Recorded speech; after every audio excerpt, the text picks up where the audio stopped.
मुद्दा है, राहुल गांधी जी ने प्रमाण के साथ, तथ्यों के साथ इसको प्रस्तुत किया है। बेहतर होता कि इलेक्शन कमीशन एक जांच गठित करता, तथ्य तक जाता। जो हकीकत है वोट चोरी की, 2-2, 300 वोट एक मकान में दिखा रहे हैं, जो जिन्ना उन्हें मरा हुआ दिखा रहे हैं, लाखों लोगों के नाम काट रहे हैं, वोटर लिस्ट आप पार्टी को दे नहीं रहे, पोलिंग बूथ के अंदर वोटिंग के दिन जो सीसीटीवी कैमरा की फुटेज है उसको डिलीट करना चाहते हैं। इन सारी बातों से दिशा में संकेत हो रहा है कि कुछ गड़बड़ी हो रही है। मुझे लगता है कि निर्वाचन आयोग को निष्पक्षता से काम करना चाहिए। बिहार के लोग अपना मत बना चुके हैं, बदलाव होकर रहेगा और हमारे गठबंधन को बहुमत मिलेगा।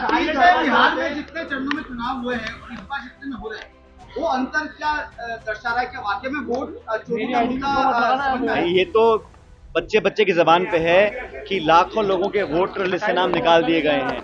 हम चाहते हैं कि जो लोग पहले मतदान देते आए हैं, जो लोग जिंदा हैं, जो वहाँ के नागरिक हैं, सिर्फ वो गरीब हैं, पिछड़े हैं, दलित हैं, आदिवासी हैं, लघु खेती करते हैं, उन लोगों के नाम काटे जा रहे हैं। तो नाम काटने का काम बंद करना चाहिए और हर व्यक्ति को एक एक वोट का अधिकार है, वो वोट डालना चाहिए। इस देश में जो नौजवान पीढ़ी है वो सरकारों से और राजनेताओं से उम्मीद करती है कि हम एक स्वच्छ राजनीति का परिचय दें और नैतिकता जो हमारे इतिहास में गठित है, उस नैतिकता के मूल्यों के हम निर्वहन करें। अच्छे पढ़े लिखे शिक्षित साफ छवि के लोग राजनीति में आए और जो पारदर्शिता और सफाई से जो काम होना चाहिए सरकारों का, उस दायित्व को हमें निभाना चाहिए।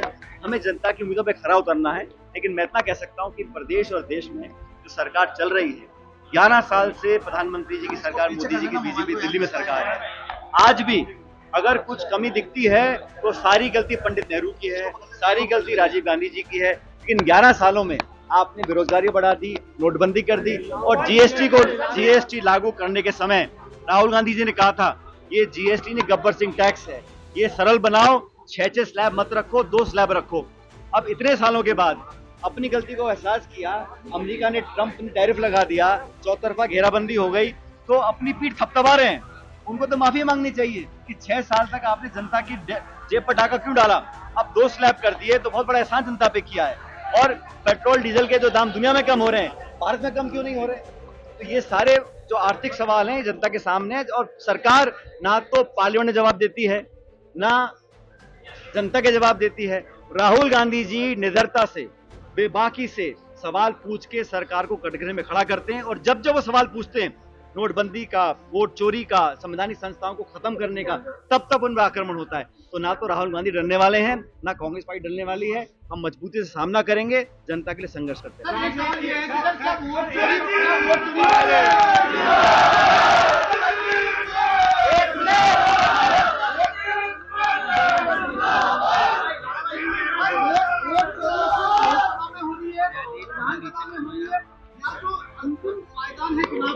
ये निर्वाचन आयोग की जिम्मेदारी है, हर स्तर पर जहां पर भी वोट में गड़बड़ी है उसकी जांच हो, कोई व्यक्ति वोट डालने से वंचित ना रहे और कोई फर्जी वोट ना डाले। ये जिम्मेदारी निर्वाचन आयोग की है।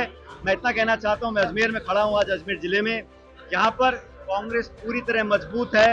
हर चुनौती का हम सामना करेंगे, एकजुटता से सब लोगों को लेकर, सब वर्गों को, धर्मों को लेकर हम आगे बढ़ेंगे। जो टकराव, नफरत और विभाजन की राजनीति भाजपा करती है, उसका कांग्रेस के कार्यकर्ता और अजमेर की जनता मजबूती से जवाब देगी।